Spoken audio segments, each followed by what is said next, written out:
December 20th, Bukranagir. It was a miserable night. Davin, the poor kid, spent the early morning lying on the floor and heaving noisily. I understood completely, but we really couldn't leave. We could hear the lads out there tearing the house up again, and leaving would put us right in their hands. The room reeked of vomit, but somehow it still wasn't as bad as the smell that came from under the door. It was something indescribable. Rotten cheese and spoiled milk, garbage left out in the sun, an old animal carcass in the first few days of rot, other fouler things I didn't have a name for. It was terrible, and when they left, we came stumbling from the room like drunkards. I drank in the slightly less stagnant air like a drowning man, and when Grendel came flying out of the bedroom, he ran straight out the front door and didn't come back till nightfall. The cat wobbled badly, almost running into the couch as he went, and as he doubled, I kind of thought I might be more than nauseous. Ulf and I had drank quite a few times, Icelandic spirits being very different from the English drink, and when I fell, I grabbed the hallway carpet to stop from falling off the earth as it spun. I felt like I'd spent a night out with the farm hands. When the nausea passed, or at least lessened, I left Davin in the bathroom, the poor kid still dry heaving into the basin. It was time to get to work. I knew what I needed, but I wasn't sure if I could find it. I went to the shed and started pushing things aside as I hunted. I found a big wicker basket that Sigrun used to carry food in sometimes, and freed it from the muck it was sitting in. It was sturdy, the inside ringed with metal hoops like a barrel, and I felt sure that the oil or whatever it was sitting in wouldn't hurt it. After a little more searching, I found a battered old kettle too. It fit into the basket easily enough, and as I moved it, I found something interesting beneath it. I grinned as I pushed it with my foot, seeing the rust, but knowing it would still work. I tossed it into the basket and headed for the door, needing to get started. My foot hit a bike lock as I left, nearly tripping me, and I added it to the basket as well. It might help me secure the surprise inside. I went back inside and fished out some sausages from the freezer. I'd have to hurry to get ready for tonight, the day sprinting by like it was on skates. Bugnikreikir would be coming, and for this to work, I would have to be quick and a little bit lucky. I started cooking sausages right away. I had set the basket up before coming in, figuring the lads wouldn't see me all the time.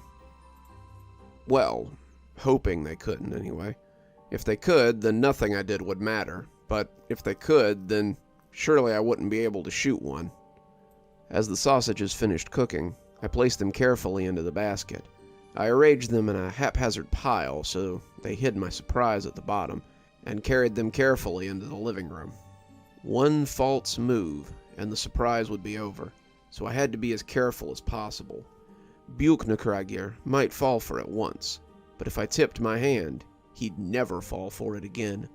I set the sausages around the surprise, making each movement carefully so as to look natural. I had to be slow. I didn't want to set it off and ruin the bait, but I also needed to hurry. The days were short now, and the height of the winter was coming. It would be dark before I knew it. Soon I had the basket sitting on the counter, the wicker heating up as the enticing smell of meat did battle with the foul residuals of the night before. I heard Grendel leap up onto the counter and sniff at it. I hissed at him, not wanting him to bother it, but that's when I heard the creak from the rafters.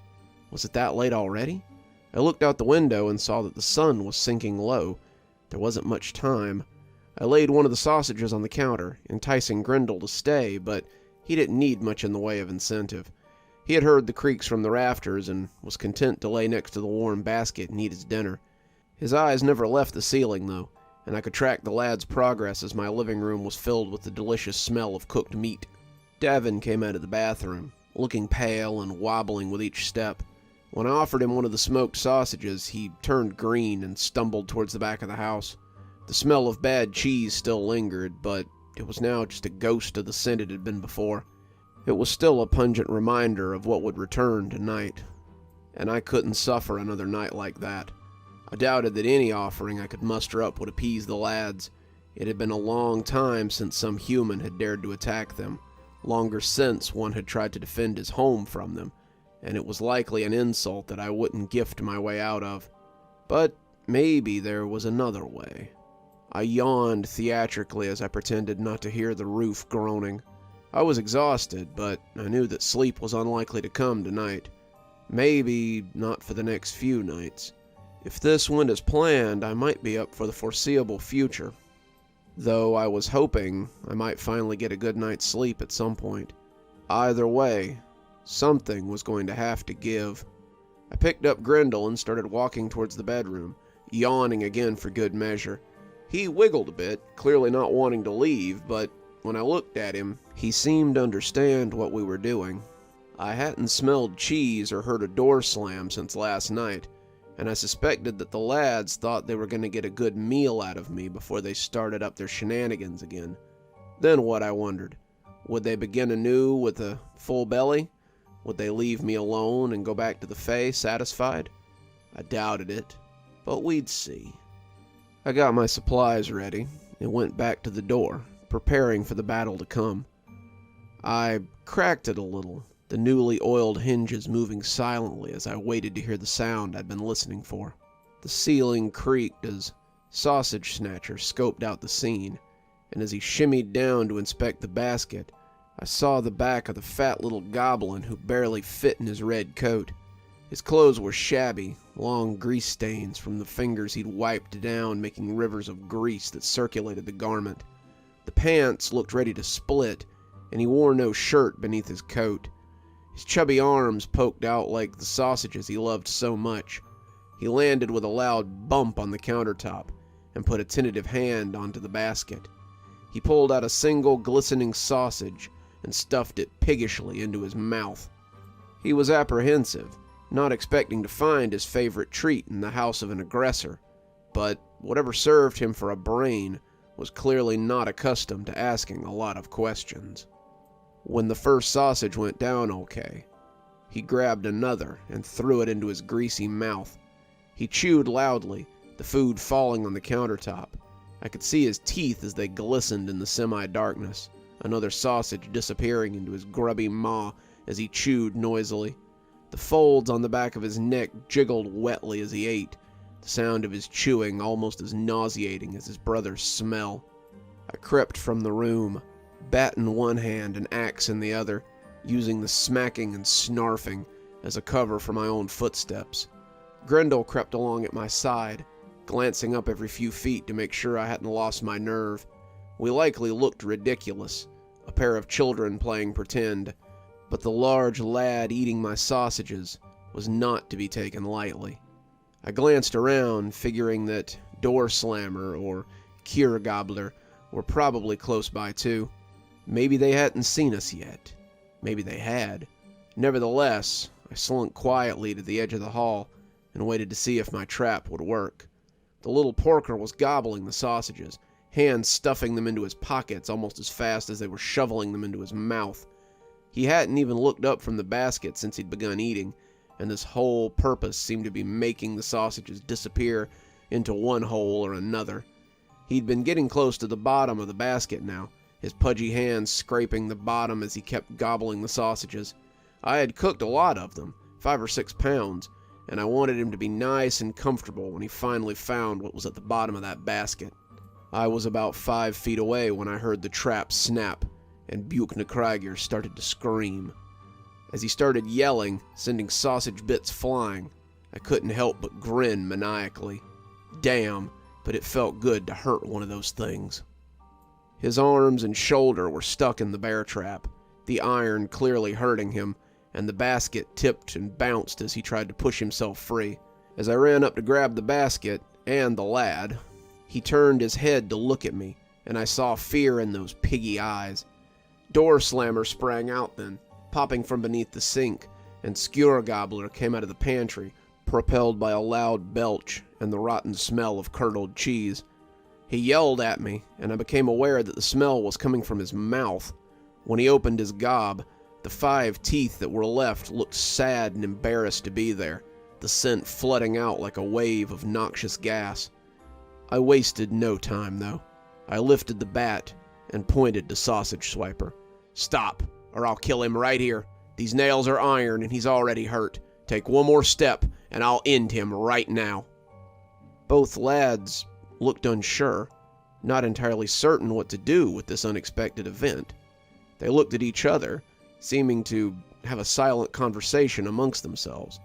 I had heard that sometimes close siblings can do such a thing, and given their supernatural nature, I wondered if they might have some sort of telepathy. I'd expected they might try to bargain. Maybe they would even call the other lads to attack me all at once. But instead, the two just vanished in a haze, and the smell of Schuler gobbler evaporated too.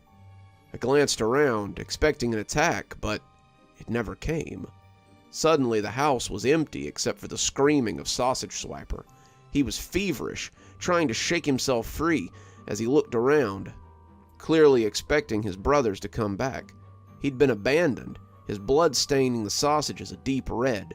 I could see it as it pooled on the counter beneath the wicker basket, and the sight filled me with hope. I'd done it. I'd caught one. My joy was short-lived, though, and quickly turned to confusion and dread.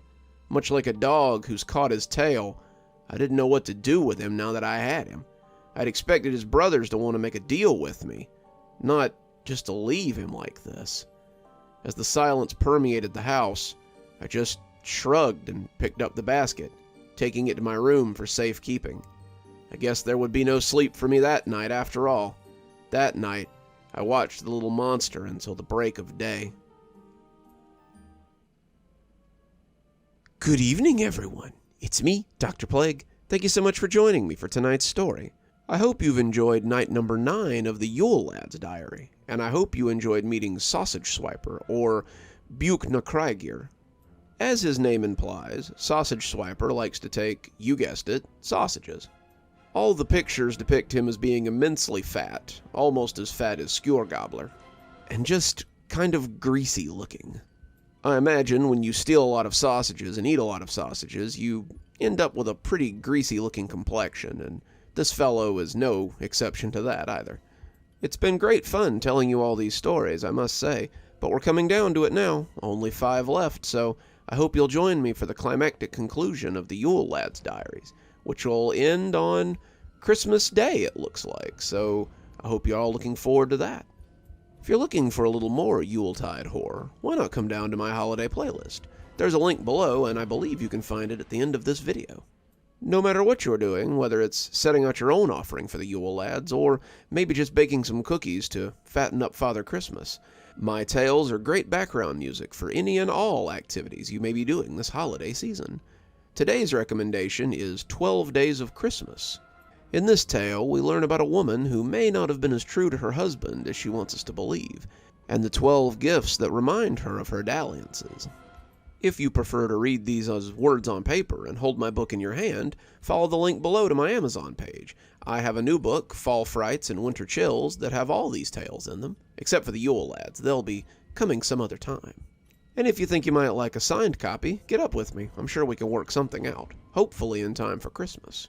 Speaking of the season of giving, if you'd like to give a little to your favorite narration channel, might I recommend Patreon.